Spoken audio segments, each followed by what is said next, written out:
we're just coasting along on 4CRB.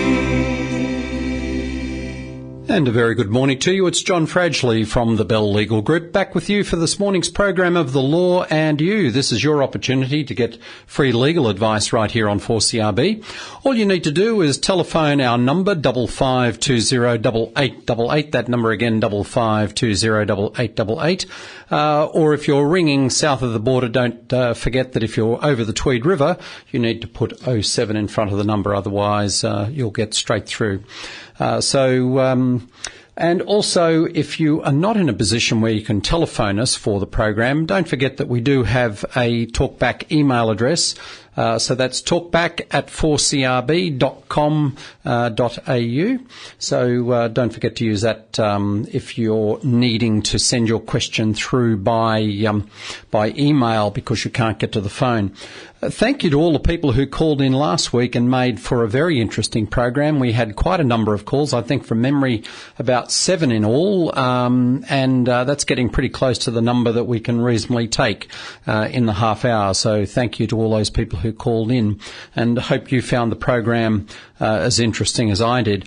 You may remember that one of the items that I mentioned last week was a question that arose to my colleague Margaret Miller when she was at the Robina Community Legal Centre a week or so ago, and that was about the cost of obtaining a seeing eye dog.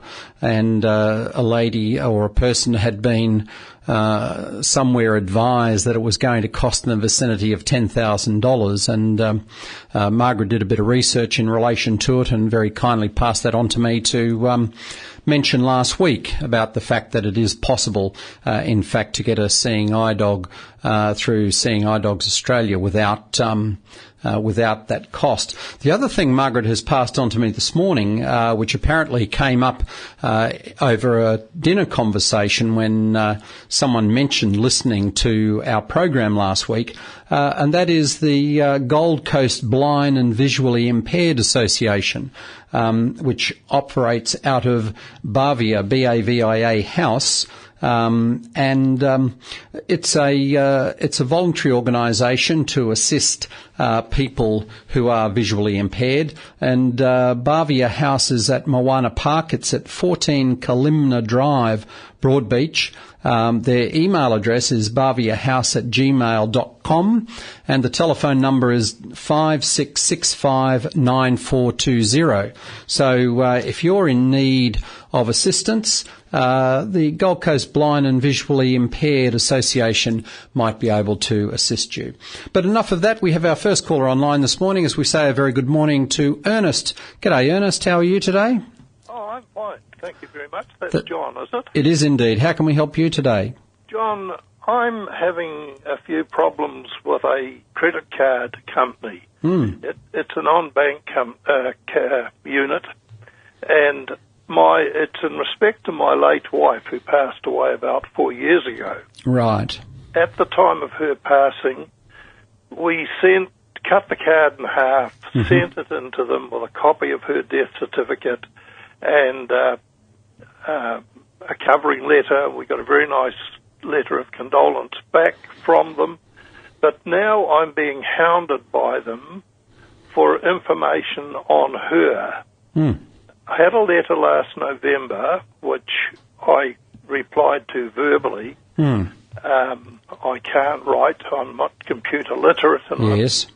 I've got a very acute eyesight problem. Right. And I thought that would have been the end of it, but I've just got another letter in the mail yesterday stating that they've cut her card off or put a block on it until they get the information that they want. Now, my question to you, is there any statutory body I can go to, like the Ombudsman, and ask them to handle this for me? Well, you certainly can raise the matter with the Office of the Financial Ombudsman. There's no question about that. I'm just taking a look here to see if I have their phone number here. Here we go. I knew I had it somewhere. So the Financial Ombudsman's office number is, where are we? Have you got a pen handy? Yes. So the number is 1300.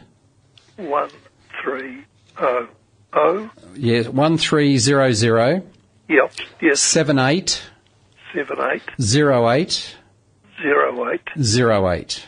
08. So you Now- could give them a call, or the other thing I would suggest you could do would be to ring back.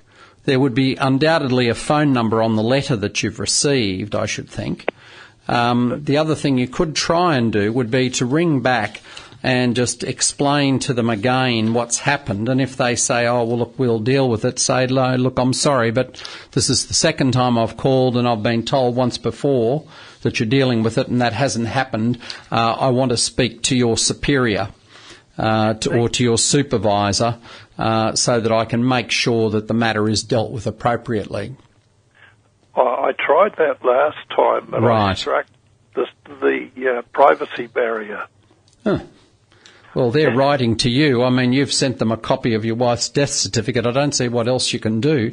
All right. Well, look, if that's the case, then, Ernest, I would suggest that you ring the Financial Ombudsman's number on that number I've given you, and hopefully they should be able to assist you with the matter. Thank you very, very much. Okay, Thanks then. for your help. All the very best. And the time on 4CRB is just approaching 12 and a half minutes after 9, 12 and a half minutes past 10 Tweed Coast time, as we say a very good morning to Thomas. G'day, Thomas. How are you? Good morning, John. How can we help you today? Well, I'd like to apologise to you. I listen to your program nearly every week, and you always give out information on that legal service on a Thursday night. Yes. Not thinking that I would ever need to use it. Right. I didn't take too much notice of it, you see. Right, so, but now you do. Suddenly I have a need. Well, that's certainly no problem at all, Thomas. So the one I think you're thinking of is the Robina Community Legal Centre, That's the one. which operates at the Gold Coast City Council's Robina Community Centre on a Thursday evening, 6:30 to 8:30 on a Thursday evening. 6:30 to 8:30. Yeah, so no need to ring or make appointments. You just roll in, and they have a number of lawyers there who are all available to help you.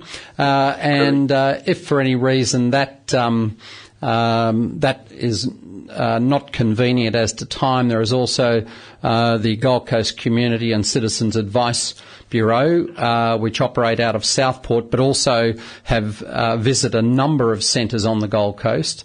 So they're an alternative, and their phone number is 5532 9611. No, Robina will be the service I'll use. All right. Okay, Thomas, all the very best. That's a nice and easy one. And I'll listen more carefully in future. Not a problem at all. Never mind the calls. Thank you. Bye now. And the time's just coming up to 14 minutes past 9. The Law and You is the program, 55208888, the number. That number again, 55208888. If you have a question or a query that you need answered today, just like our next caller, George. G'day, George. How are you today?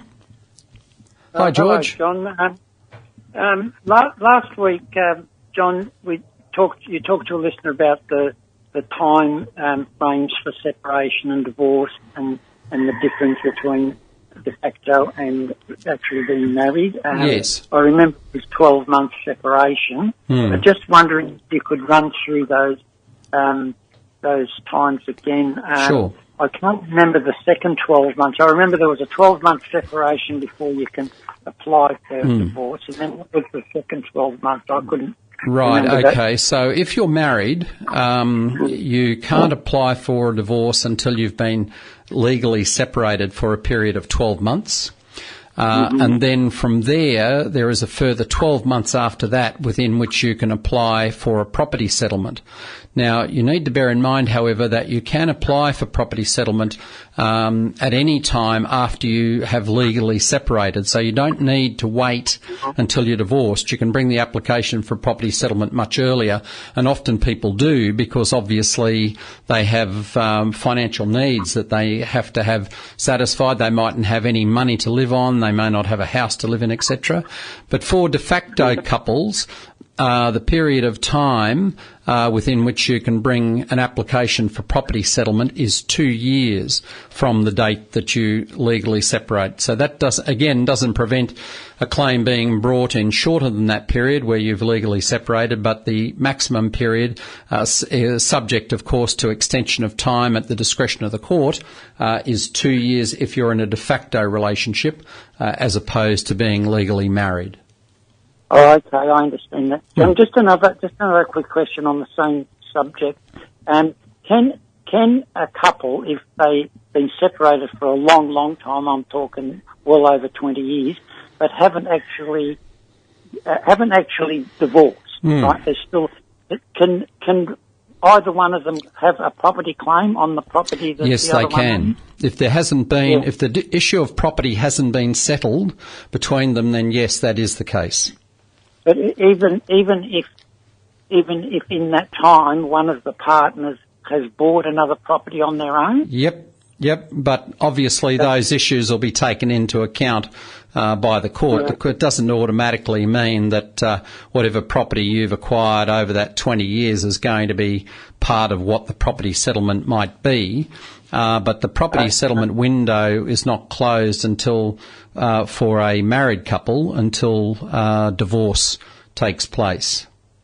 Okay, because I'm just ringing up on behalf of a friend of mine who's moving house, sold and bought another place, thinking that his wife, that they're still legally married, that so she won't know where he is and won't know that he bought another place and all that sort of thing, and they're legally still married, but they've been separated for so long, you know. Yes, well, so he needs to get some advice in relation to that, George. I would suggest that he perhaps go contact the Gold Coast Community and Citizens Advice Bureau on 55329611 there in Southport, or alternatively he could go along to the Robina Community Legal Centre on a Thursday evening.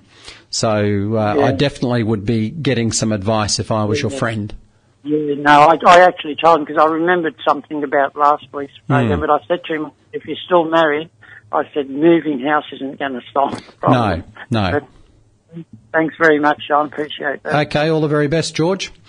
And the time just marches along. It's 18 minutes past 9, past 10 south of the border, and we say a very good morning to Bridget. G'day, Bridget. How are you today? Yeah, hi. How can we help? I'm just ringing up about that gentleman about the credit card. I got a letter, and I think it's probably pertaining to the same company. It's just I got one yesterday. It's a computer-generated letter, yes, and I'm sure it is. They just haven't taken her name off their computer. It's a jolly nuisance, though, isn't it? I mean, you know, you've done the right thing. As Ernest said, he cut his late wife's credit card in half. He sent it back to the bank. I don't think you actually, or the credit card provider, you don't actually need to send it back. I think the main thing is just to confirm it's been destroyed, but he sent them a copy of her death certificate to confirm that she'd passed away. It's amazing that they're still writing in those circumstances and then have the temerity to suggest they won't deal with him because of privacy issues. I mean, I don't know how much privacy there is for someone who's passed away, especially when they've been given a copy of the person's death certificate, but there you go. And you also wonder why they need it updated. I mean, I think they had a computer problem a while ago, and I think they're trying to obtain all the extra information now. Sorry, what was that? The company had a big. Somebody got into the computer and got a lot of the information. Oh, right. Okay, so they were hacked. So yes, they have that. Yes, so they're trying to get all the information back, I think. Oh, right. So they have that obligation to notify all the customers that they've been hacked and also to notify it to the appropriate government authority. Yeah, because so it was that on might the news. That might be part of it as well. Yeah. All right, Bridget. Well, look, thanks very much for that information. I hope Ernest is still listening, and that might provide a little bit of assistance to him as well. Yeah, I just throw them in the bin. I think file them in the bin. Sounds like a good idea. All the best. Okay. Cheers now. Bye-bye.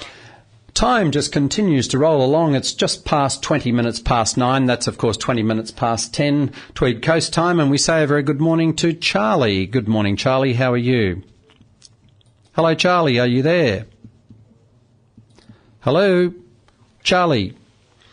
Charlie seems to have disappeared. So, Charlie, if you're still listening and you wish to call back, you can certainly do that. We've still got about 10 minutes of the program to go, so by all means get on that telephone. Presently, we have no callers online, so 55208888 is the number. That number again is 55208888.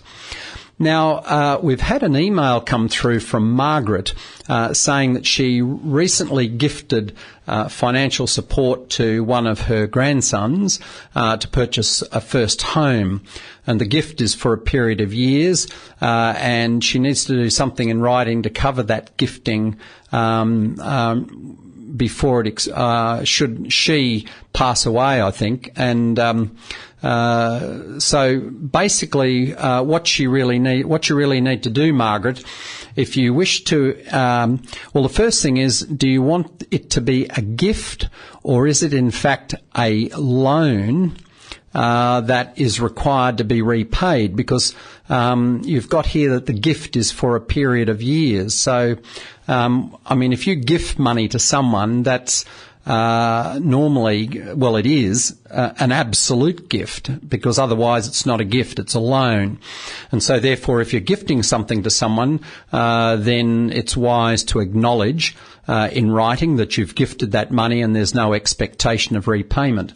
On the other hand, if you're simply loaning money to your grandson with an expectation that he should repay that money, then you need to be a little bit careful to ensure that any agreement is properly drafted, because there is a thing called the statute of limitations in Queensland where if you make a loan and you simply have an acknowledgement of debt signed and nothing else, and there is no further acknowledgement of that debt for a period of 6 years, then once the 6 years expired, it's gone past what's called the statute of limitations, and it's no longer possible to recover the money unless the debt has been further acknowledged in that period of 6 years. So normally in a document like that, you would have a provision which says that that at the expiration of 5 years from the gift, from the loan, the person is required to acknowledge the loan again.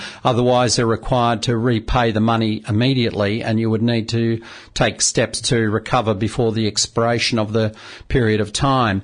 The other alternative is to draw up a formal loan agreement which has a date for repayment, and you might put the date for repayment as some period of time from the date of the loan, for example, 15 years or whatever, but with a provision which says that the money will be repaid 15 years from the date of the loan, unless you make a demand for earlier payment by giving some period of notice, say 6 months' notice or something of that nature. So hopefully that helps you a little bit, Margaret, with that query. If not, by all means, ring back next week, or alternatively, you could just drop me an email at the office, and I'll or here at 4CRB, and they'll pass it on to me, and I'll do my best to respond. But enough of that. We have Charlie back on the line. Good morning, Charlie. How are you? Charlie, are you there? Hello, Charlie. Are you there?